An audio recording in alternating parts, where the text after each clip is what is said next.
Welcome back to another English speaking tutorial. My name is Amir and I'm your English trainer. Today in this class, in this video, I'm going to teach you how to tell time in English. कई बार होता है हम travel कर रहे होते हैं, कहीं ऐसी जगह पे होते हैं जहाँ हमें किसी से टाइम पूछना पड़ जाता है या कोई हमसे टाइम पूछ लेता है तो हमें उस इंग्लिश में बताना रहता है। कैसे बताएंगे हम? क्लास स्टार्ट करने से पहले कुछ सेंटेंसेस, कुछ वर्ड्स हैं, आपको उनको नोट डाउन कर लेना है। लिखा हुआ है, जब भी कहीं पे भी बाकी वर्ड का हमें इस्तेमाल करना होगा हम लगाएंगे टू। जब भी बचकर वर्ड का इस्तेमाल करना होगा हम लगाएंगे वहाँ पर पास्ट। ऐसे ही जब भी हमें कभी क्वार्टर यानी 15 मिनट्स एक साथ दिखाई देंगे तो हम लगाएंगे क्वार्टर, और जब भी 30 मिनट्स एक साथ दिखाई देंगे हम उनके जगह पे लगाएंगे हाफ। ये वर्ड्स आपको नोट डाउन कर लेने हैं। यूज़ कहाँ करेंगे हम, ये आगे आपको पता चल जाएगा। अब सपोज हम किसी से पूछ रहे हैं भाई कितना बजा है, सेंटेंस हमारे सामने लिखा हुआ है, कितना बजा है, हमें इसे इंग्लिश में बोलना है। बोलने के ढेर सारे तरीके हैं। शॉर्ट तरीका है, बस टाइम प्लीज हम बोल देते हैं और सामने वाला बताता है, व्हाट इज़ द टाइम बताता है, what is the time by your watch. ये तरीके हैं। सबसे करेक्ट जो तरीका होगा वो होगा what time is it, what time is it. बाकी के भी सही है, आप टाइम प्लीज पूछिए, व्हाट इज़ द टाइम पूछिए, what is the time by your watch पूछिए, या व्हाट टाइम इज इट। सारे करेक्ट है, but what time is it सबसे करेक्ट है क्योंकि यहाँ पर हमने इट का इस्तेमाल किया है एज ए सब्जेक्ट और बाकी सेंटेंसेस में हमने इट का इस्तेमाल यानी किसी भी सब्जेक्ट का इस्तेमाल नहीं किया है। तो जब भी किसी को भी टाइम बताएं, किसी से भी टाइम पूछें तो वहाँ पर हम सब्जेक्ट के स्थान पर इट का इस्तेमाल करते हैं। चलो ठीक है, किसी ने मेरे से पूछा भाई कितना बजा है, मैंने टाइम प्लेस, अब मुझे उसे बताना है कितना बजा है। मैंने घड़ी को और देखा और घड़ी में बजा था 9, तो मुझे बताना है 9 बजा है, यानी सेंटेंस है 9 बजा है। अब हम इसे कैसे बताएंगे? तो जनरली होता है कि ऐसे सेंटेंस को तो हम सिंपली बोल देते हैं भाई 9 o'clock। किसी ने पूछा कितना बजा है, व्हाट टाइम इज इट, और मैंने बोला 9 o'clock। चलिए 9 बजा है, अगर 9 o'clock होता है तो 9 बजा था क्या होगा? फिर हम उसको कैसे बनाएंगे?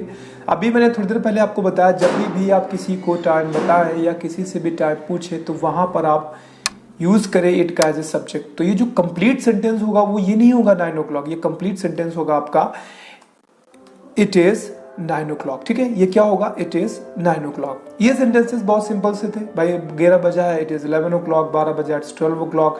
1 बजा इट्स 1 o'clock। 2 बजा इट्स 2 o'clock। 3 बजा इट्स 3 o'clock। 4 बजा इट्स 4 o'clock। 5 बजा इट्स 5 o'clock। 5 बजा था, इट वॉज 5 o'clock। 6 बजा था, इट वॉज 6 o'clock। ये सेंटेंसेस हम इजीली बना लेते हैं, लेकिन कभी और ऐसे सेंटेंसेस भी आते हैं जिनमें मिनट्स और घावर्स एक साथ दिए रहते हैं। जैसे एक सेंटेंस आपके सामने स्क्रीन पे दिख रहा है, लिखा हुआ है 7:12 भाई 7 बजा है बताना होता तो हम बता देते हैं 7 o'clock। अब यहाँ पर दो वर्ड्स दिखाई दे रहे हैं, आप देखिए, एक तो लिखा हुआ है 7 बजकर और दूसरी तरफ लिखा हुआ है 12 मिनट। अब हम इसको कैसे बताएंगे?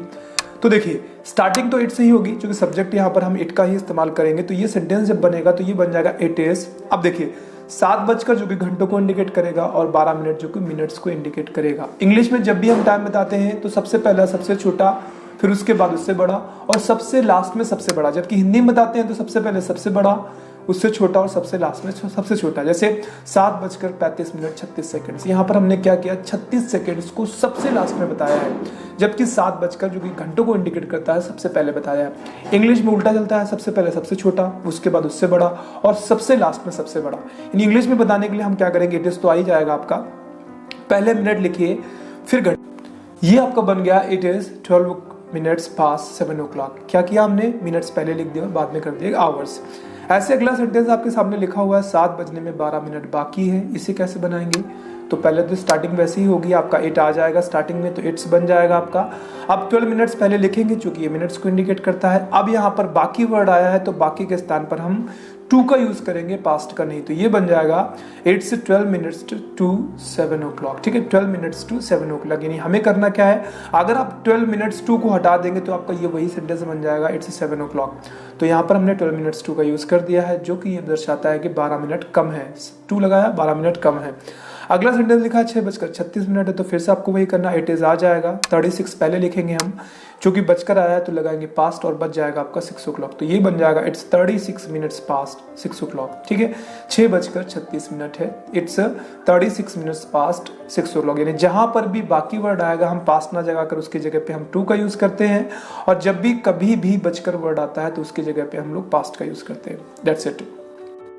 आगे एक प्यारा सा रूल है, वो समझ लीजिए। कह रहा है अगर मिनट्स में कभी 5 का भाग चला जाता है तो हम मिनट्स की अंग्रेजी नहीं लिखते। अभी हमने जितने भी सेंटेंसेस बोले हैं 5:12, 5:16, 7:18, 7:24, लेकिन हमने अभी कोई ऐसा मिनट नहीं बोला जिसमें 5, 10, 15 का भाग चला जाए। जैसे एग्जाम्पल के तौर पर एक सेंटेंस आपको स्क्रीन पे दिख रहा है 7:10 है। देखने में तो जनरली ये वैसा ही लग रहा है जैसे पहले बनते थे। इसके हिसाब से आपका रूल कहता है, उसके हिसाब से तो आप बना दोगे इट इज 10 मिनट्स। अब चूंकि बजकर आया तो हम लगाएंगे पास्ट और 7 o'clock बन जाएगा, तो बन जाएगा it is 10 minutes past 7 o'clock। लेकिन आगे रूल क्या बता रहा है, ऊपर वाला कह रहा है जब भी मिनट्स में 5 का भाग चला जाए तो हम मिनट्स की इंग्लिश नहीं लिखते हैं। तो अब हम इसे कैसे बनाएंगे, तो ये बन जाएगा it's 10 past 7 o'clock।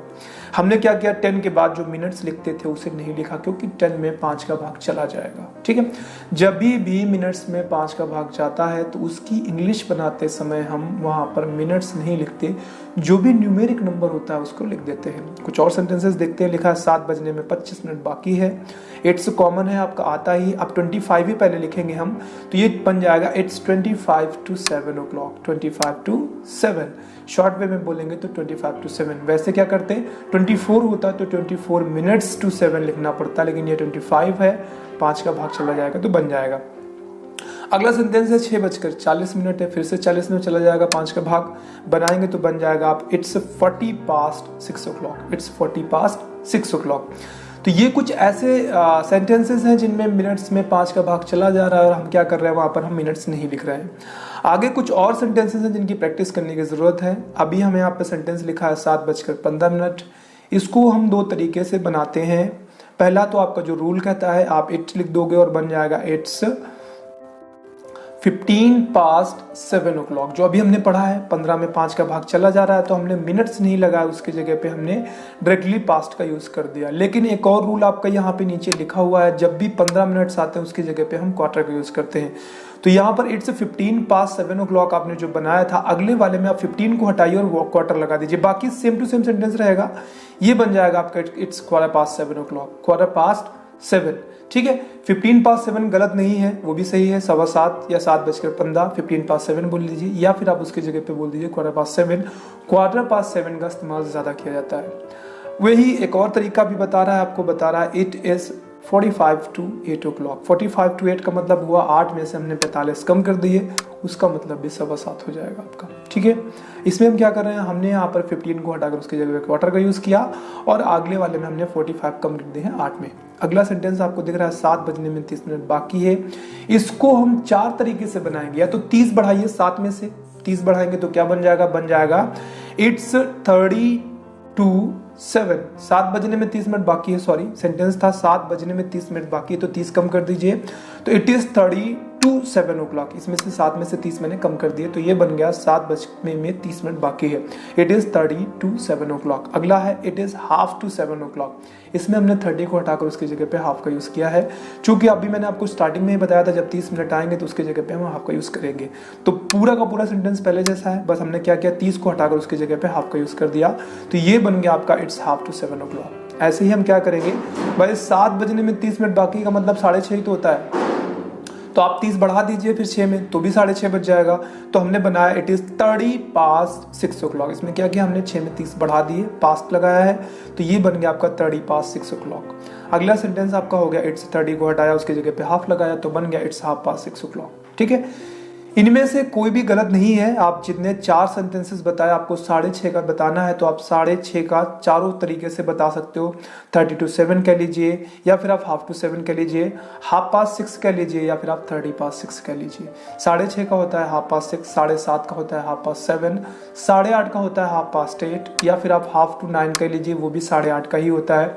10:30 half past 10, 11:30 half past 11। ठीक है, अब यहाँ पर कुछ और सेंटेंसेस हैं। कह रहा है पौने जब भी वर्ड आएगा हम उसकी जगह पे क्वार्टर टू का यूज कर सकते हैं, जब भी सवा वर्ड आएगा हम उसकी जगह पे क्वार्टर पास्ट का यूज कर सकते हैं। ध्यान रखिए, ये कोई लर्न करने की चीज नहीं है कि आप उसको रट्टाफिकेशन करें।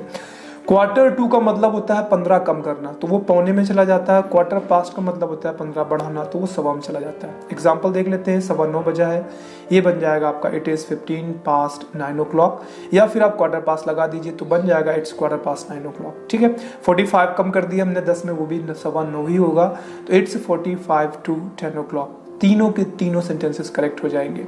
अगला सेंटेंस है 8:45 बजा है, मैंने कहा 8:45 तो होता ही है, बट 8:55 भी तो होता है, तो ये आपका बन जाएगा इट्स 8:55 o'clock, या फिर आप बना लीजिए इट्स 9:45 o'clock। इन्हीं सेंटेंसेस में से कोई भी बाहर से नहीं आएगा।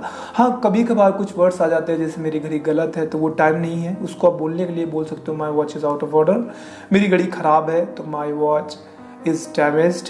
मेरी घड़ी 5 मिनट आगे है तो माई वॉच गेन्स 5 मिनट्स। मेरी घड़ी 10 मिनट पीछे है तो माई वॉच लॉस्ट 10 मिनट्स।